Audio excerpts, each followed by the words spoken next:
मित्रांनो, तुमचं पुन्हा एकदा JB स्टोरी टेलर या यूट्यूब चॅनलवर स्वागत आहे। आजच्या आपल्या गोष्टीचं नाव आहे ती भयानक रात्र, एक सत्यकथा। लेखिका शिल्पा येवले।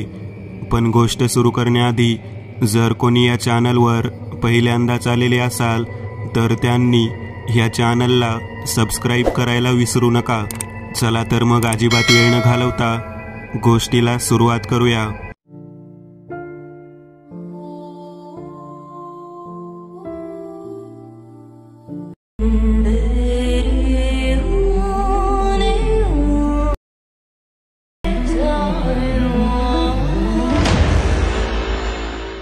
ऐन थंडीचे दिवस होते।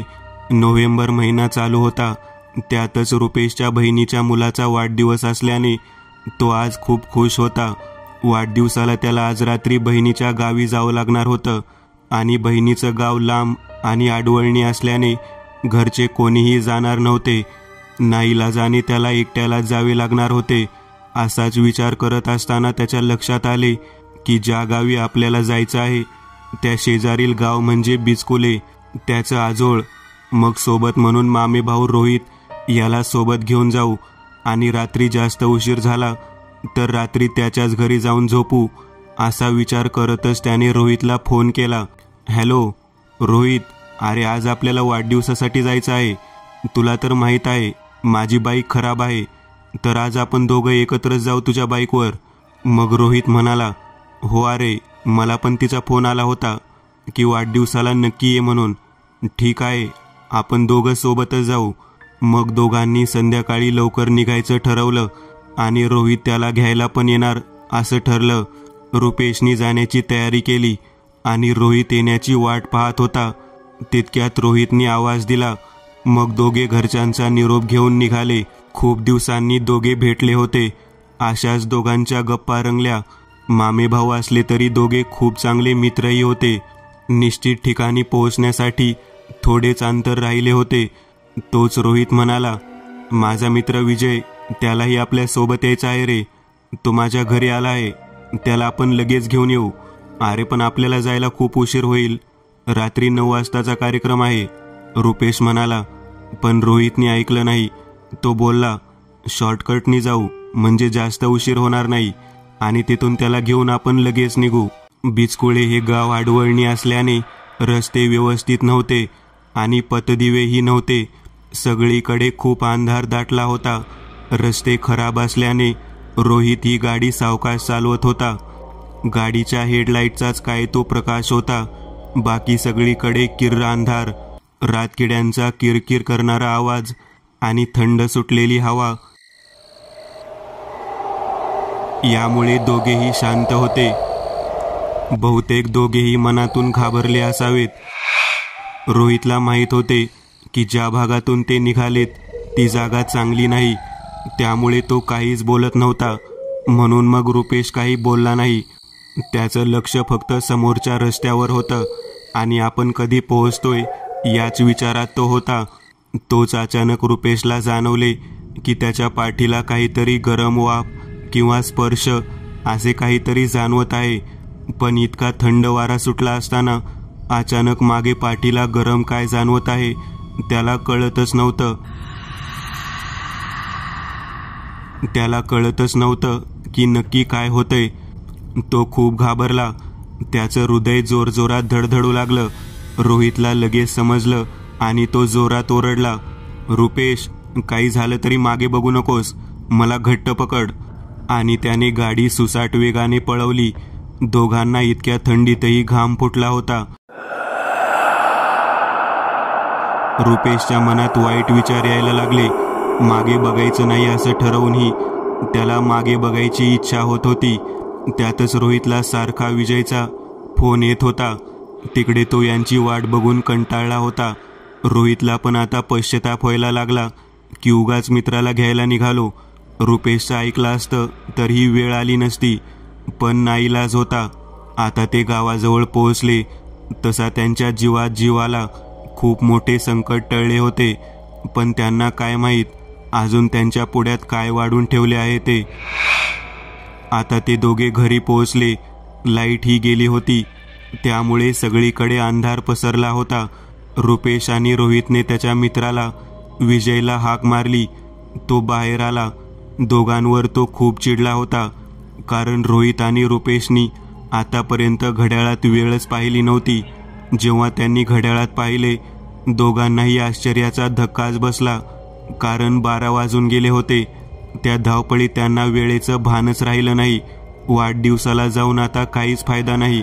दोघांनाही आश्चर्य वाटले की शॉर्टकटनी येऊन सुद्धा आपल्याला इतका वेळ कसा झाला, आणि त्यांना आपण जाऊ शकलो नाही याचं खूप वाईटही वाटत होतं. मग रुपेशनी ठरवलं की आजची रात्र इथेच थांबून सकाळी लवकर घरी जाऊया. तितक्यात लाईट नसल्यामुळे रोहित म्हणाला, मी वर खांबावर चढून वायर चेक करतो, कारण गावात लांबपर्यंत सगळीकडे लाईट दिसत होती, पण त्याच भागात लाईट गेली होती. म्हणून रोहित वर चढून लाईट कनेक्शन चेक करू लागला. रुपेश आणि विजय त्याची वाट बघत तिथेच थांबले. रोहित खूप प्रयत्न करत होता, पण काही केल्या लाईट येत नव्हती. म्हणून रोहितने दोघांनाही हाक मारली आणि म्हणाला, मी पलीकडे बौद्ध मंदिराजवळ खांब आहे, तिकडे जाऊन मंदिरावर चढतो आणि वरून आकडा टाकतो. बरं म्हणून दोघेही तिथेच थांबले आणि रोहित निघून गेला. दोघांच्या अशाच गप्पा, चेष्टा मस्करी चालली होती. सगळीकडे खूप अंधार होता, पण दोघेही बोलण्यात इतके दंग होते की आजूबाजूचे त्यांना काहीच भान नव्हते. तेवढ्यात रुपेशला कुठून तरी टाळी वाजल्याचा आवाज आला, पण त्याला वाटले भास झाला असेल, म्हणून त्याने दुर्लक्ष केले. पण पुन्हा थोड्या वेळाने तोच टाळी वाजल्याचा आवाज जास्त येऊ लागला. तसे त्याने विजयलाही सांगितलं, पण तो बोलला, मला तर असा कोणताच आवाज येत नाही आणि इथे फक्त आपण दोघेच आहोत. रोहित ही तिकडे लांब मंदिराच्या पलीकडे आहे. त्यांना लांबवर रोहितच्या हातातील फक्त मोबाईलच्या टॉर्चचा अंधुकसा प्रकाश दिसत होता. बाकी सगळीकडे किरकाळोख पसरला होता. तितक्यात पुन्हा टाळ्यांचा आवाज यायला लागला, पण आता मात्र तो दोघांनाही आला. पण आवाज कुठून येतोय हे दोघांनाही समजत नव्हतं. त्यांना वाटलं कोणीतरी आपली चेष्टा करत आहे, पण तिथे त्या दोघांशिवाय कोणीही नव्हते आणि रोहित सुद्धा त्यांच्यापासून लांब होता. आवाज तर ते दोघे उभे आहेत तिथूनच येत होता. ते नीट कानोसा घेऊन आवाजाच्या दिशेने चालू लागले. रुपेशला समजलं की आवाज झाडाच्या मागून येत आहे. दोघेही खूप घाबरले, कारण जसे ते झाडाजवळ पोहोचले तसा टाळ्यांचा आणि आता कोणीतरी रडत आहे असाही आवाज येत होता. त्यांना दरदरून घाम फुटला. छातीत धडधड वाढली. भीतीने त्याच्या घशाला कोरड पडली. दोघांनाही इथे काहीतरी वेगळं आहे असं जाणवलं आणि त्यांनी पळत रोहित जवळ जायचं ठरवलं. तसं त्यांनी एकमेकांचा हात घट्ट पकडला आणि पळत सुटले. मंदिराजवळ पोहोचताच दोघांनी सुटकेचा निश्वास सोडला. दोघांना खूप धाप लागली होती आणि तहानही. तिथेच मंदिराजवळ हातपंप होता. दोघांनी घटाघटा पोटभर पाणी पिले. तेव्हा कुठे त्यांना बरं वाटलं. आता दोघे रोहित कुठे दिसतोय का बघू लागले, पण तो कुठेच दिसत नव्हता. त्यांनी रोहितला खूप आवाज दिला. तिथेच मंदिराजवळ हातपंप होता. दोघांनी घटाघटा पोटभर पाणी पिले. तेव्हा कुठे त्यांना बरं वाटलं. आता दोघे रोहित कुठे दिसतोय का बघू लागले, पण तो कुठेच दिसत नव्हता. त्यांनी रोहितला खूप आवाज दिला, पण त्याचा काहीच प्रतिसाद नाही आणि आता पुन्हा तिकडे जाण्याची दोघांची हिंमत होत नव्हती. त्यांनी ठरवलं, तो इथेच कुठेतरी असेल, आपण इथेच थांबू, तो येईल लगेच. म्हणून दोघांनी एकमेकांना धीर दिला आणि ते तिथेच त्याची वाट बघत उभे राहिले. भयान काळोख आणि रातकिड्यांची किरकिर, तर मध्येच लांबून कुठून तरी घुबडांचा रडण्याचा आवाज येत होता. दोघेही रोहितला खूप शोधत होते, पण तिथे तो नव्हताच. आता ते खूप घाबरले. तिथे जे झाडामागे काही होतं त्यानेच तर काही केलं नसेल, त्याच्यासोबत काहीतरी वाईट तर घडलं नसेल, असे अनेक प्रश्न त्यांच्या मनात येऊ लागले. पण आता ते त्याला शोधायला त्या ठिकाणी पण जाऊ शकत नव्हते. तशी त्यांची हिंमत पण होत नव्हती. ते मंदिराजवळ थांबले होते. तेच ठिकाण त्यांना आता सुरक्षित वाटत होतं. आणि आता रात्रही खूप झाली होती. घड्याळात 2 वाजून गेले होते. रुपेश त्याला फोन करत होता, पण तो एकही फोन उचलत नव्हता. मनातील भीती कमी व्हावी म्हणून विजय म्हणाला, रुपेश, मला वाटत आहे की तो आपली चेष्टा करतोय, मुद्दाम आपल्याला भीती दाखवतोय.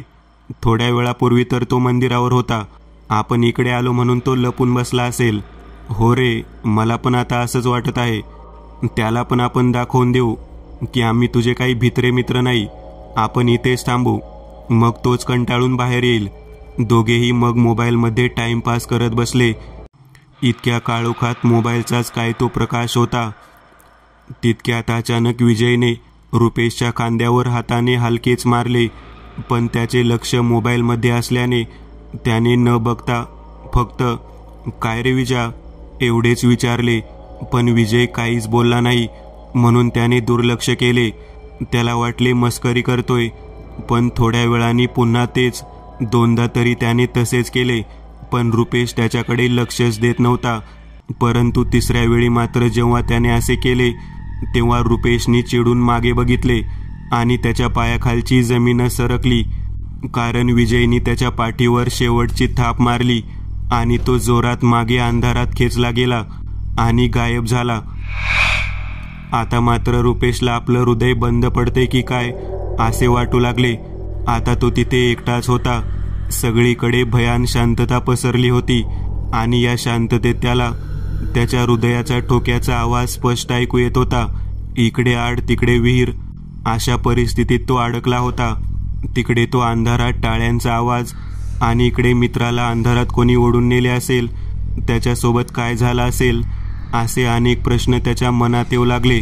इकडे काहीतरी विचित्र घडत आहे हे त्याला आता कळून चुकले. तो रोहितला आवाज देत त्याला शोधू लागला. त्याच्या मनात खूप भीती होती. भीतीमुळे त्याच्या अंगातील त्राण गेले होते. तरीही तो रोहितला शोधत होता, कारण त्याला सोबत घेऊनच विजयचा शोध घ्यावा असे त्याने ठरवले. तो चालत चालत मंदिराच्या पाठीमागे पोहोचला, जिथून रोहित वर चढला होता. तिथेही खूप काळोख होता. तिथून तो माघारी फिरला. तितक्यात अचानक त्याला समोर अंधारात लाईटसारखे 2 लाल बिंदू दिसले. तो नीट बारकाईने बघू लागला, पण ते नक्की काय आहे ते त्याला समजत नव्हते. अचानक तिथे त्याला पांढरी धुरकट आकृती दिसू लागली आणि त्याच्या काळजाचा ठोका चुकला, कारण ते जे काही होतं तिथून गुरगुरण्याचाही आवाज येऊ लागला आणि ती आकृती आता हळूहळू मोठी होत गेली. वातावरणात आता कमालीचा गारठा जाणवत होता. समोरचं दृश्य पाहून त्याचं सर्वांग थरथर कापू लागलं. हातपाय जड झाल्यासारखे वाटू लागले. समोरची आकृती त्याच्याकडे एकटक बघत आहे हे त्याला समजले. तो भीतीने डोळे मिटून जोरजोरात देवाचा मनोमन धावा करू लागला. तिथून धावत जावं तर पाय जागच्या जागी खिळले होते. तो हात जोडून तसाच काळोखात महादेव महादेव असा मनात बोलत राहिला, कारण त्याची महादेवावर खूप श्रद्धा होती. असाच थोडा वेळ शांततेत गेला. गुरगुरण्याचा आवाज आता कमी झाला होता. त्याने डोळे उघडले आणि समोर पाहिले, पण समोर आता काहीच नव्हते. ती जी काही अमानवीय शक्ती होती ती गायब झाली होती. देवाचे मनोमन आभार मानून तो तिथून जाऊ लागला.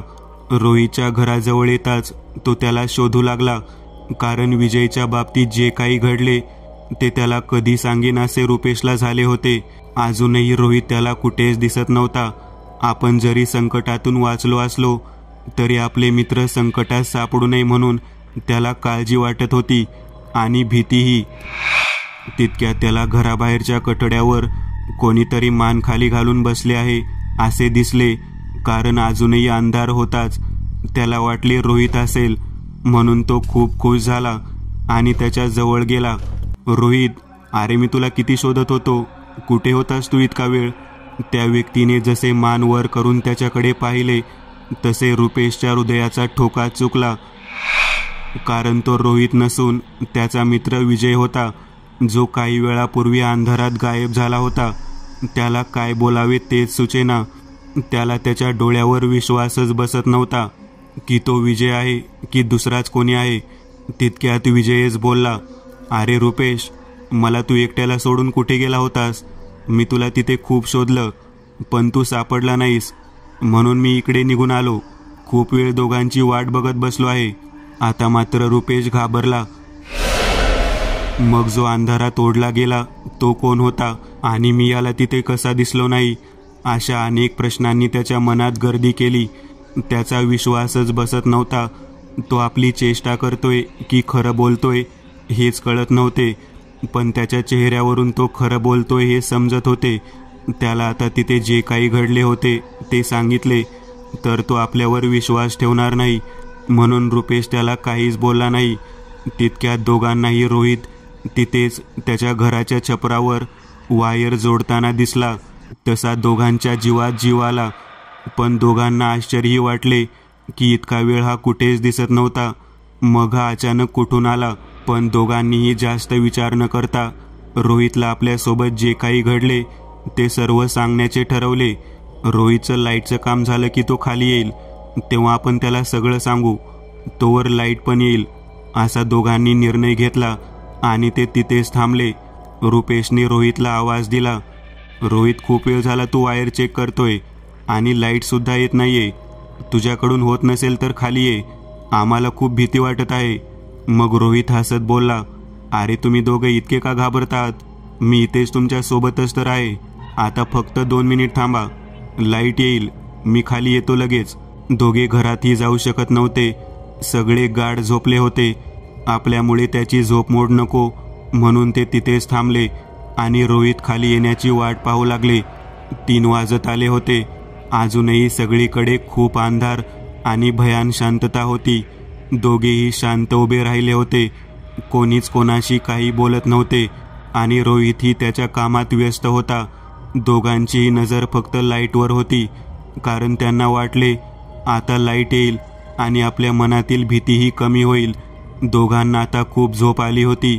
अचानक त्यांना वरून असा आवाज आला. त्यांनी वर बघितले तर शॉर्ट सर्किट झाला होता. वायरमधून ठिणग्या आणि जाळ निघत होता. दोघे खूप घाबरले आणि त्यांनी रोहितला लवकर खाली यायला सांगितले. रोहित खाली आला तसा दोघांनाही हायसे वाटले, पण वर त्या वायरमधून खूप जास्त ठिणग्या पडत होत्या आणि आता मोठा स्फोट होतोय की काय असे त्यांना वाटू लागले. तिघांनीही पाहिले की आता त्या ठिणग्याचा आकारही हळूहळू मोठा होत होता. ते खूप घाबरले. हा नक्की काय प्रकार आहे हे रोहितला समजत नव्हते, पण रुपेश आणि विजयला कळून चुकले. पण आता रोहितला सर्व सांगत बसण्याची ही वेळ नव्हती. अचानक लहान मोठा आकार घेत असलेल्या त्या ठिणग्या आता खूप मोठा स्फोट झाल्यासारख्या फुटल्या आणि पुन्हा तोच जीवघेणा काळोख सर्वत्र पसरला. तिघेही आता या प्रकाराने खूप घाबरले होते. तिघेही कसलाही आवाज न करता धावत घरात पळाले. पण रोहितला खूप आश्चर्य वाटले की दरवाजाची कडी उघडीच कशी, कारण लाईट चेक करण्यासाठी लागणारे साहित्य त्याने घरातून घेऊन त्याने बाहेरून कडी लावली होती, जेणेकरून घरातील कोणाची झोपमोड होऊ नये. तिघे घरात हॉलमध्येच थांबले. लाईटसाठी आपण इतका प्रयत्न केला पण लाईट काही आली नाही. रोहितला याचीच खूप खंत वाटत होती. रुपेश आणि विजयनी त्यांच्यासोबत जे काही घडले ते सर्व रोहितला सांगितले. ते ऐकून रोहितही खूप घाबरला. रुपेशनी मात्र आता 1 मिनिटही इथे थांबायचं नाही असा निर्णय घेतला. कोणत्याही परिस्थितीत त्याला आता त्याच्या घरी जायचं होतं. विजयलाही त्याचं म्हणणं पटत होतं, कारण त्यालाही इथे थांबायची इच्छा राहिली नव्हती. दोघांच्याही आयुष्यात असा प्रसंग कधी घडला नव्हता. एका रात्रीत इतके जीवघेणे वाईट प्रसंग त्यांच्यावर ओढवले होते. रोहित रुपेशला खूप समजावत होता की मी तुला सकाळी घरी सोडतो, आपण तिघे इथेच झोपू, घरात सगळे आहेत, त्यामुळे घाबरण्याची काहीच गरज नाही. पण रुपेशला घरातही खूप अस्वस्थ वाटत होते. त्याला तिथेही थांबण्याची इच्छा होत नव्हती. इतकं सगळं होऊनही तिथेच थांबणं त्याला भीतीदायक वाटत होतं. खूप समजावूनही रुपेश ऐकायला तयार नव्हता. म्हणून विजय आणि रोहितनी त्याला त्याच्या घरी सोडून यायचा निर्णय घेतला आणि ते भीतभीतच घराबाहेर आले. आता पहाटेचे 4 वाजले होते. रात्र संपून पहाट चालू झाली होती, त्यामुळे तिघांच्याही मनातील भीती आता कमी झाली होती. तिघेही खूप मोठ्या संकटातून वाचले होते. त्यांना तो प्रसंग आठवला तरी अंगावर काटा येत होता. पण त्यांनी त्याबद्दल बोलण्याचे टाळले. बाहेर अजूनही खूप अंधार होता, पण मगाशी घडलेला प्रकार आठवताच त्यांना भीती वाटली. पण ते एकत्र होते, त्यामुळे ते सावरले. दोघेही घरी सोडायला येत आहेत म्हणून रुपेशही आता शांत झाला होता.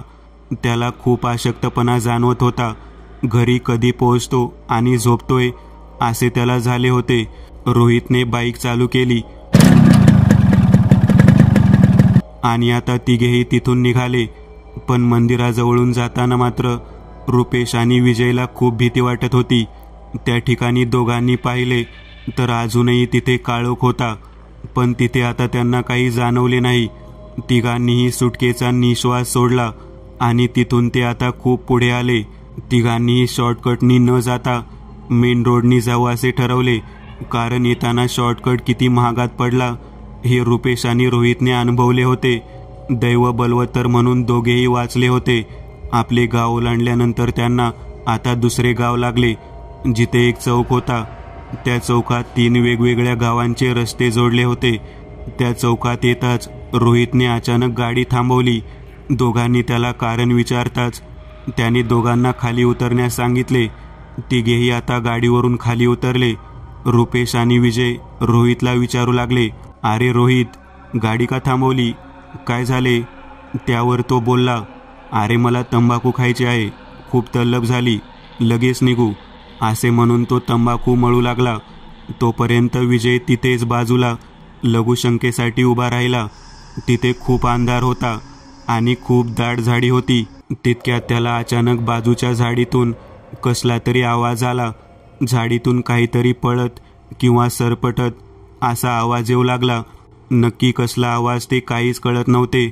पुन्हा एकदा आपण संकटात सापडतोय की काय असे त्यांना वाटू लागले.